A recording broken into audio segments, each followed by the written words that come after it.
12ই জানুয়ারি সোমবার স্বামী বিবেকানন্দের জন্মদিন। এদিন বিবেকনগরস্থিত রামকৃষ্ণ মিশনের উদ্যোগে শিশু উদ্যানে বিবেক উদ্যানে যথাযথ মর্যাদায় স্বামী বিবেকানন্দের জন্মদিন পালন করা হয়। বিবেক জ্যোতি প্রজ্বলন করে অনুষ্ঠানের সূচনা করেন আগরতলা পুর নিগমের মেয়র তথা বিধায়ক দীপক মজুমদার। এরপর মেয়র সহ রামকৃষ্ণ মিশন বিবেকনগরের সেক্রেটারি স্বামী শুভকারানন্দ মহারাজ সহ অন্যান্যরা স্বামী বিবেকানন্দের মর্মর মূর্তিতে শ্রদ্ধার্ঘ্য নিবেদন করেন। প্রসঙ্গত, স্বামী বিবেকানন্দের জন্মদিনকে স্মরণে রেখে প্রতি বছর 12ই জানুয়ারি পালিত হয় জাতীয় যুব দিবস।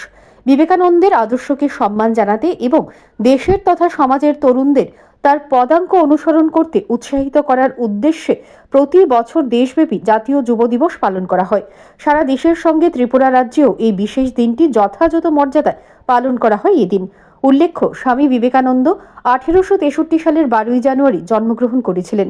তিনি ছিলেন একজন ভারতীয় হিন্দু সন্ন্যাসী, দার্শনিক ও সমাজ সংস্কারক, যিনি পাশ্চাত্যে বেদান্ত দর্শন প্রচারে এবং রামকৃষ্ণ মিশন ও বেলুর মঠ প্রতিষ্ঠায় গুরুত্বপূর্ণ ভূমিকা পালন করেন এবং শিকাগোর বিশ্ব ধর্ম সম্মেলনে তার যুগান্তকারী ভাষণের মাধ্যমে বিশ্বব্যাপী পরিচিতি লাভ করেন।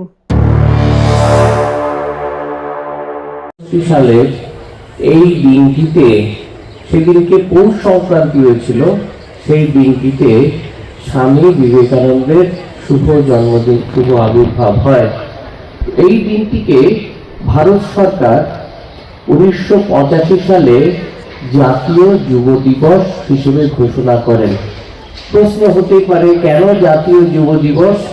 কারণ যুবকরা হচ্ছে আমাদের ভবিষ্যৎ, দেশের ভবিষ্যৎ, এবং তারাই হচ্ছে আমাদের অন্যতম সম্পদ। তাদের সামনে এমন একজন কিছু আইডল থাকা দরকার, একটি আদর্শ থাকা দরকার, যাকে বেদাগ আদর্শ, যাকে দেখে জীবন চরিত্র তারা গঠন করতে পারবে। এবং যুবকদের যদি জীবনটা আদর্শে থাকে, একটি আদর্শে থাকে, চরিত্র থাকে, তাহলে দেশ যে এগিয়ে যাবে তাতে কোনো সন্দেহ নাই। তাই অনেক মিটিং হচ্ছে, অনেকের নাম হচ্ছে, তারপরে ঠিক হলো সকলে মিলে ঠিক করলেন না, একজনকেই পাওয়া গেল, তিনি হচ্ছেন স্বামী বিবেকানন্দ। যে তাকে, তার এই জন্মদিনটিকে আমরা জাতীয় যুব দিবস বলে তারা ঘোষণা করলেন যে আমরা জাতীয় যুব দিবস বলে এই সম্মাননা জানাবো এবং আমরা পালন করব। এখন তিনি যুবক কিরকম দেখুন না, তিনি নিজের মুখে বলেছেন, I would never see 40, আমি কখনো 40 পেরোবো না। And he passed away at the age of 39 years, 5 months and 24 days. ঠিক 39 বছর বয়সে। এটা কখনো ভাবা যায়?